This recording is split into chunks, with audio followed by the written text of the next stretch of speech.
जोरदार तालियां हो जाएं, क्योंकि मंच पर जब हमारे बीच दो ऐसे मंत्री हैं और दोनों महत्वपूर्ण जिम्मेदारियां संभाल रखे हैं। बहुत बहुत स्वागत है लगन सर आपका और श्याम बिहारी जी आपका।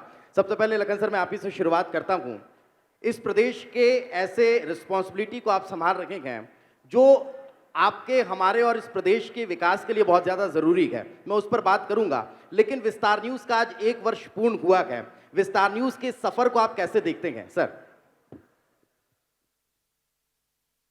सबसे पहले विस्तार न्यूज की स्थापना दिवस के आप सबको, पूरे टीम को बहुत बहुत बधाई, शुभकामनाएं। निश्चित तौर पर विस्तार न्यूज 1 साल के अपनी अल्प अवधि में इतना बड़ा ऊंचाई हासिल किया है, हम लोगों को कल्पना नहीं था। इससे भी ज़्यादा आप लोगों ने करके दिखाया है। अब एक सच्चाई खबर दिखाने का काम हुआ है, क्योंकि हम लोग जो न्यूज़ देखते हैं या पढ़ते हैं, उससे ऐसा एक महसूस होता है कि इसमें सही खबर छप होगा।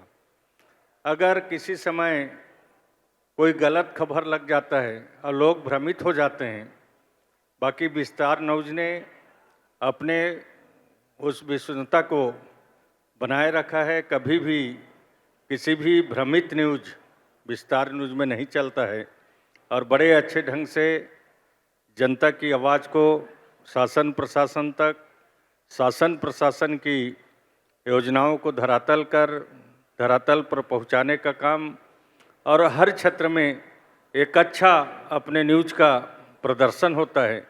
तो निश्चित तौर पर इसमें लोगों का विश्वसनीय बढ़ता है, और इसी कारण से 1 साल में विस्तार न्यूज को इस ऊंचाई को छुआ है। इसके लिए मैं विस्तार न्यूज के पूरे टीम को बहुत बहुत बधाई देता हूं, शुभकामनाएं देता हूं। बहुत बहुत धन्यवाद सर। और मैं आपको विश्वास दिलाता हूं कि हम इसी तरह से आने वाले कई वर्षों तक ऐसे ही काम करते रहेंगे, और आपने जो विश्वास विस्तार न्यूज पर जताया है उस पर खरा उतरेंगे। आदरणीय श्याम सर, मैं एक और चीज आपसे जानना चाहूंगा। क्योंकि हमारा ध्येय वाक्य है विकास से विचार तक, तो मैं ये समझना चाहूंगा आप विस्तार न्यूज के सफर को कैसे देखते हैं? पिछले 1 वर्ष में विस्तार न्यूज क्या जिन बातों को लेकर लोगों के दिलों तक पहुंचने वाली, सरकार तक अपनी बातें पहुंचाने वाली और सरकार तक लोगों की समस्याओं को पहुंचाने वाली जिन मुद्दों को हमने उठाया है, उसमें हम कितना खरा उतरे? आप कैसे देखते हैं हमारे सफर को सर?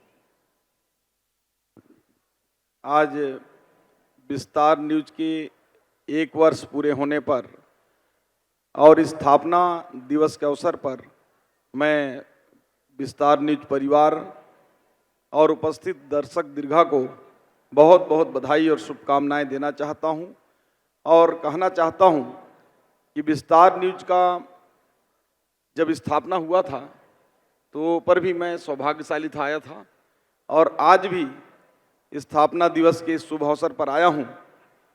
और 1 वर्ष विस्तार न्यूज का जो 1 साल बेमिसाल बोलते हैं, निश्चित रूप से बेमिसाल रहा। हम लोगों के जो कल्पना था, जो उम्मीद था, उससे बढ़कर विस्तार न्यूज ने काम किया, लोगों के बीच खबर दिखाने का काम किया, और उससे बढ़कर लोगों के दिलों में जगह बनाना, अपने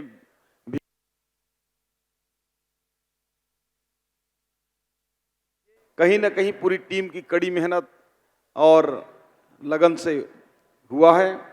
हमारे ही मिट्टी से निकले हुए भाई ज्ञानेंद्र तिवारी जी, ब्रिजेश राजपूत जी, आप सभी लोगों को मैं इस बात के लिए बहुत बधाई देना चाहूँगा कि आप लोगों की कड़ी मेहनत और लगन के साथ विस्तार न्यूज ने पूरे प्रदेश में जगह बनाया है। और निश्चित रूप से सरकार के जो अच्छे काम हैं उसको जनता तक पहुँचाने का काम, हमारी जो कहीं पे हमसे कमजोरी हो जा रही है उसको भी दिखाने का काम किया, और के साथ साथ देश के भी न्यूज को आपने एक साथ एक धागे में पिरोकर छत्तीसगढ़ की जनता को दिखाने का काम किया है। इसके लिए बहुत बहुत आप लोगों को बधाई, शुभकामनाएं। बिल्कुल, बहुत बहुत धन्यवाद सर। लेकिन जिस बात का मैं जिक्र कर रहा हूं कि हमारा ये जो 1 वर्ष का स्थापना उत्सव का है, उसका ध्येय वाक्य है विचार से विकास तक, और जब विकास की बात आती है तो फिर उद्योग सबसे पहले आ जाते हैं सर। उद्योग नीति को बढ़ावा देने के लिए, प्रदेश में विकास को और गति देने के लिए किस तरह से काम आपका विभाग कर रहा है? माननीय प्रदेश के यशस्वी मुख्यमंत्री जी ने मुझे उद्योग विभाग और श्रम विभाग अफर्म सोसाइटी का दायित्व दिया है। और चूंकि उद्योग विभाग और श्रम विभाग एक तरह से मैं कहूँ जुड़वा भाई है, उद्योग से विभाग के माध्यम से हम लोग का प्रयास चल रहा है कि छत्तीसगढ़ में ज़्यादा से ज़्यादा उद्योग स्थापित हो, क्योंकि एक उद्योग अगर किसी क्षेत्र में लगता है तो उस क्षेत्र का विकास भी आगे बढ़ता है, साथ ही साथ क्षेत्र के लोगों को रोजगार का बड़ा अवसर प्रदान होता है। अभी माननीय मुख्यमंत्री जी के मार्गदर्शन में, माननीय प्रधानमंत्री जी के प्रेरणा से हम लोगों ने छत्तीसगढ़ में नया औद्योगिक नीति लागू किया है 2024-2030 तक के। और अभी हम लोग के नया उद्योग नीति में काफ़ी कुछ हम लोगों ने सब्सिडी वगैरह का प्रावधान उसमें किए हैं, और उससे हमारे उद्योगपति छत्तीसगढ़ के हो या छत्तीसगढ़ से बाहर के जी काफ़ी उद्योग लगाने में रुचि दिखा रहे हैं।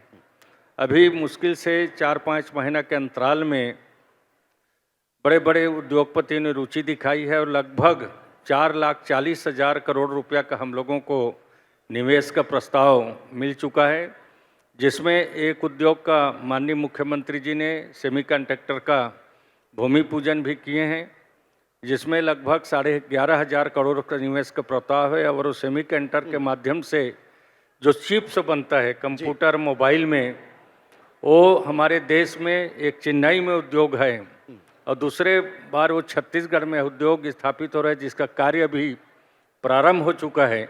अब इस तरह से बहुत सारे उद्योग और भी रुचि दिखा रहे हैं, और हम लोग इतना सरलता कर दिए हैं कि जल्दी उनको ज़मीन उपलब्ध कराना, उनको सब्सिडी वगैरह को समय सीमा पर देना, ये सारी व्यवस्थाएं, सिंगल विंडो, इस तरह से उद्योगपति यहाँ पर ज़्यादा हैं। हमारा सरकार का उद्देश्य है माननीय विष्णुदेव जी का कि छत्तीसगढ़ में ज़्यादा उद्योग लगेंगे, और छत्तीसगढ़ के हमारे नौजवान साथी पढ़े लिखे लोग हैं या श्रमिक हैं, उनको ज़्यादा से ज़्यादा कैसे रोजगार नहीं, उपलब्ध रोजगार का आपने जिक्र किया, मैं उस पर आऊंगा, लेकिन जिस बात का आप जिक्र कर रहे हैं कि उद्योग बहुत ज़्यादा लग रहे हैं और रफ्तार चूंकि अब प्रदेश पकड़ रहा है, मैं लौटूंगा और रोजगार पर इसको लेकर एक सवाल करूंगा। मगर श्याम बिहारी जी, एक बड़ा सवाल यहाँ पर ये हो जाता है कि स्वास्थ्यगत व्यवस्थाएं एक बड़ी चुनौती किसी भी सरकार को उसके लिए रहती है कि कैसे मूलभूत सुविधाएं स्वास्थ्य की आम लोगों तक पहुंचे। उसको लेकर किस तरह से काम को, नर्सिंग कॉलेज की संख्याएं आपने बढ़ाई गए, प्रदेश में स्वास्थ्य व्यवस्थाएं किस तरह से और बेहतर होती है वो आपने किया गया,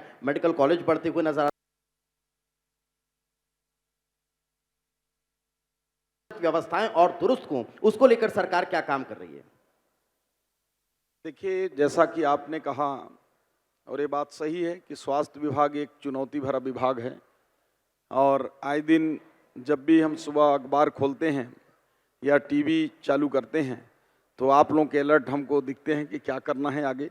हम उसको लगातार ठीक करने का प्रयास करते हैं, और माननीय मुख्यमंत्री जी के नेतृत्व में जिस प्रकार से पूरे छत्तीसगढ़ में इंफ्रास्ट्रक्चर को विकास करने के लिए हेल्थ की दिशा में लगातार प्रयास किया गया है, और बड़े संस्थान जो टर्सरी केंद्र हैं, जिनमें कि 5 मेडिकल कॉलेज हमने स्वीकृत किया है इन 1.5 सालों में, हमने 6 फिजियोथेरेपी कॉलेज छत्तीसगढ़ में स्वीकृति किया है, 12 नर्सिंग कॉलेज एक साथ किए हैं, जो केवल अभी तक 8 है। इसी प्रकार से सुपर स्पेशलिटी के लिए हमारे चुनावी घोषणा पत्र में जो था, अभी तक मात्र एक सुपर स्पेशलिटी रायपुर में डीकेएस है, और हम बिलासपुर में भी चालू कर चुके हैं, बस्तर में हम 1-8 महीने के अंदर चालू करने जा रहे हैं, और अंबिकापुर में हमने बजट में ले लिया है, उसकी भूमि भी चिन्हित कर लिया है। नहीं, लेकिन मैं मंत्री जी आपको इंटरप्ट करना चाह रहा हूं। हम व्यवस्थाएं बहुत अच्छी दे रहे हैं, लेकिन क्या स्वास्थ्य विभाग के लिए ये भी एक चुनौती है कि वहां तक डॉक्टर्स पहुंच पाएं? वहां डॉक्टरों का पहुंचना एक बड़ी बात रहती है, क्योंकि हम व्यवस्थाएं दे देते हैं, इंफ्रास्ट्रक्चर खड़ा कर देते हैं, मगर डॉक्टर्स जो हैं वो उन सुदूर अंचल में पहुंचने के लिए कहीं ना कहीं कभी कभी मना कर देते हैं। तो क्या उस पर विशेष ध्यान देना बहुत जरूरी है?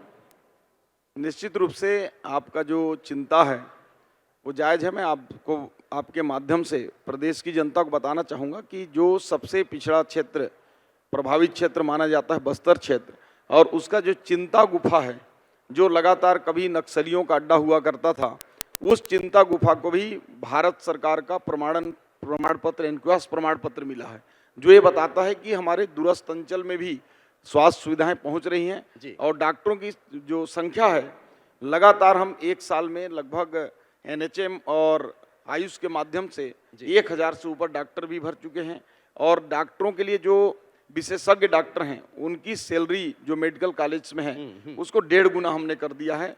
और मुझे लगता है कि डॉक्टरों की समस्या धीरे धीरे कम होगी और बिल्कुल, और अगर सरगुजा और समस्या- अन्य जी। क्षेत्रों में भी हम ऐसा कर रहे हैं। जी, समस्या कम होगी तो डॉक्टर्स वहां पर पहुंचना शुरू कर देंगे। और मैं आप लोगों के लिए एक और बात बता देता हूं, क्योंकि कहीं मत जाइए, आप लोग यहीं पर बने रहिए। आपसे कुछ देर बाद प्रदेश के मुख्यमंत्री विष्णुदेव साय हमारे बीच पहुंचने वाले हैं और किसी भी वक्त उनका कारकेट यहां पर पहुंच जाएगा। और जब जब मुख्यमंत्री जी विस्तार न्यूज के इस मंच पर पहुंचे गए, धमाकेदार इंटरव्यू हुआ गया, कई सवाल उन्होंने दिए गए और कई बड़ी बातें विस्तार के मंच से कही जो प्रदेश और देश की सुर्खियां बनी है। तो इसीलिए कहीं मत जाइएगा, बने रहिए एक थोड़ा सा और वक्त, जब मुख्यमंत्री विष्णुदेव साय हमारे बीच पहुंचेंगे। लेकिन लखन सर, मुख्यमंत्री साहब आए उससे पहले एक और सवाल जिसका हम जिक्र कर रहे थे।